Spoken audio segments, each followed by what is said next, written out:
Hi guys. First garden tour of 2025. Hopefully there's not too much wind and hopefully it doesn't get dark too quick. But just thought I'd show you guys where we're at and see if any of you have ideas on phenology markers that I might be able to use. I'll turn you guys around and show you what I've got going on.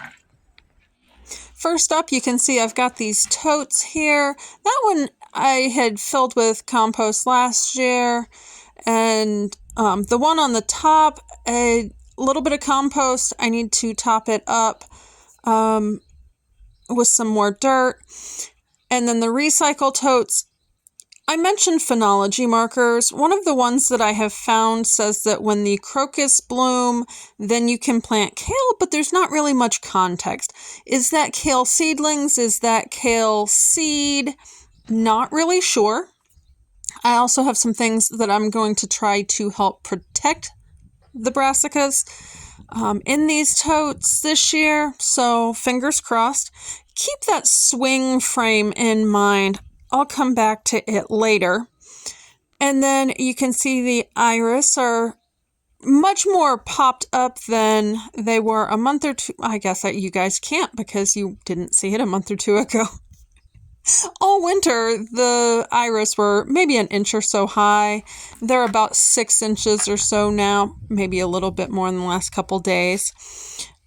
I do have strawberries all in through here, and then I actually have quite a few more mums this year in that section next to the patio than what I had before, and I moved some of those last year. This daffodil section, they're finally getting buds on them. The daffodils here in the park have been blooming for over a week now in other people's yards, so this is like one area in my yard that is full sun, so I'm not really sure what's going on there. I am trying to show you that my peonies are coming up. They are looking nice and strong. And that one poor tulip leaf, that was my first attempt at finding some more of the color-changing tulips. And they are not a type that naturalize, and they weren't color-changing, so I've just been leaving them be. This is the lily area, which will be getting dug out in the near future. I'm not sure you can actually see it, but there are some garlics. How would you say that? I don't know. There is garlic coming up in front of that lily area. He is trying to get his favorite spot all situated. He likes hanging out outside as much as possible. And then, so the lily area is going to get dug. We've got garlic here in this sort of dirt patch in the front. I need to pull up some of this mullein or just harvest the leaves. And then we've got the sedum and the mums popping up there in the back.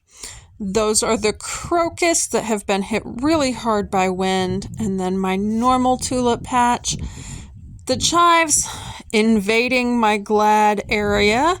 And I did find after I had pulled up the foliage, like I leave it be all winter, and then a few days ago I had pulled it up and cleaned it up, and I'm gonna try and get some of those weeds out before the glads are coming up. Some of the glad bulbs seem to have floated 6 inches up and are at the surface. That's a problem. My little mulberry tree, this one actually does produce fruit, so I'm trying to keep it trimmed off of both houses and then just, keep it trimmed up so we can walk, but leave it be. The strawberry section over here that didn't produce good onions. I am going to try some onion sets in this line of sheet mulched boxes on the other side, as well as some marigolds and maybe some flax, maybe some hollyhocks up by the steps. Not really sure. This area gets morning sun, and that's about it. So that's a maple tree, and then this we had some cold snaps this winter and we did lose water for a little while. That's why the boxes are out here. Not sure if you can see the venting on that skirting, but there's a bathroom right behind that.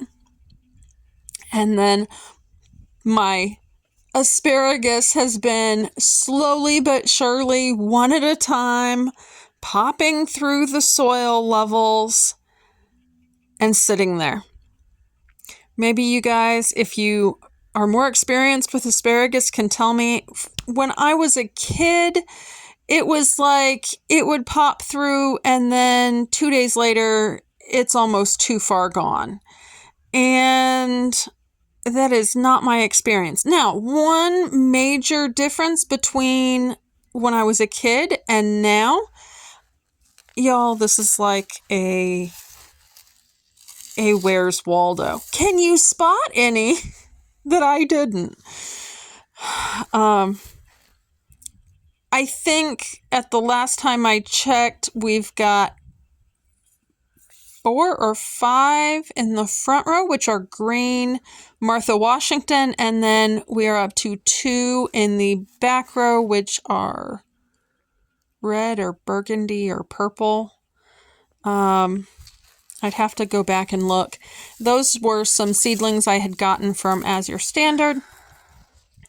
I have actually weeded this entire area once, and this is how much has come back. I really need to get some salt on it.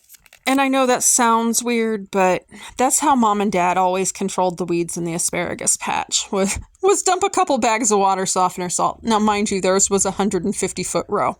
I won't do that much. The forsythia bush, which has now come into full bloom and is so pretty this year. I am going to trim the one side around the asparagus back a bit, just to hopefully give this lemon balm a little bit more light, as well as the asparagus a little bit more light.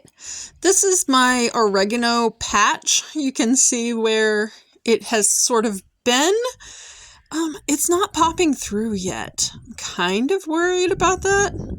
And then, of course, this is my Mount Morenzi cherry tree, which is budded out nicely. I have not gotten any spraying done this winter.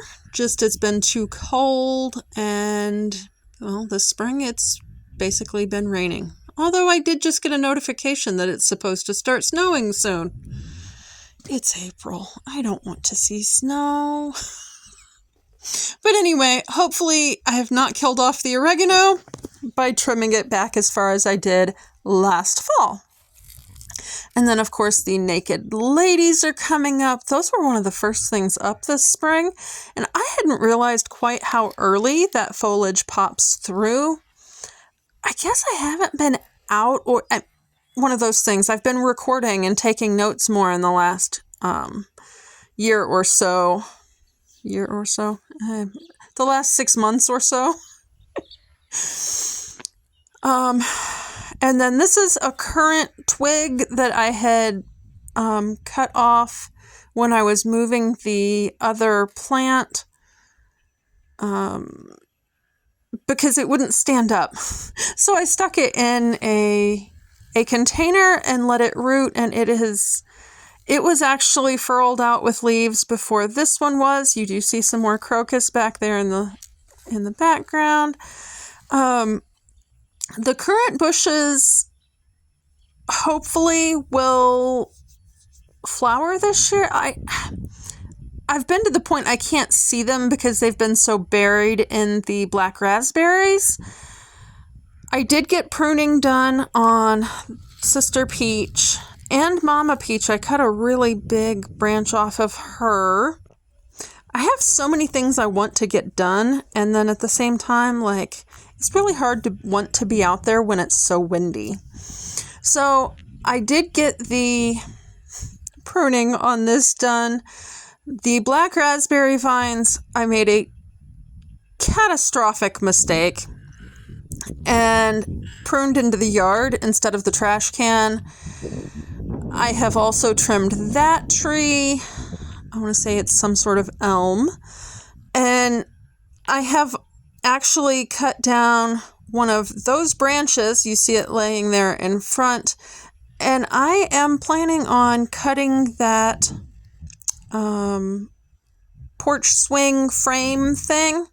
This is where I had tomatoes last year and some strawberries and a rabbit living. So anyway, the swing frame is going to get cut down and form posts and hopefully get the raspberries a little bit more contained. The ginkgo tree is budded out.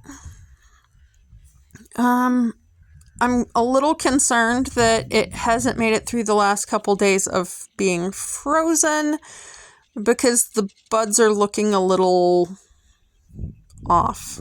I can't really say how, it's just off. Hopefully, I'm just not knowledgeable about ginkgo trees and it's all fine. That's snowdrops. They haven't bloomed yet. They're just looking all happy and green. The comfrey is starting to come up, and then you see all of the green speckled in of the strawberries coming up. They did actually seem to die back completely this year, whereas the last couple of winters they haven't. I do need to go ahead and get some of that sedum moved, and this is spiderwort. The spiderwort is coming into this area and the sedum is leaving this area. I have one more clump of spiderwort and I believe dark purple to get moved. The sedum will go in the spot it currently is. I've got a lot of things I want to get done. Really hoping that the weather starts cooperating a little bit more on that. But hopefully you can see where we're at. If you see anything that I might be able to use as phenology markers and you know something that coordinates with that, and especially in terms of edible things you would normally grow in a garden, please let me know that down below. If you are out in your garden, I would love to know what you're up to. And I will see you guys next week for a Monday Melange. And 2 weeks, hopefully, you will see some more asparagus that is higher than this. Talk to you guys later.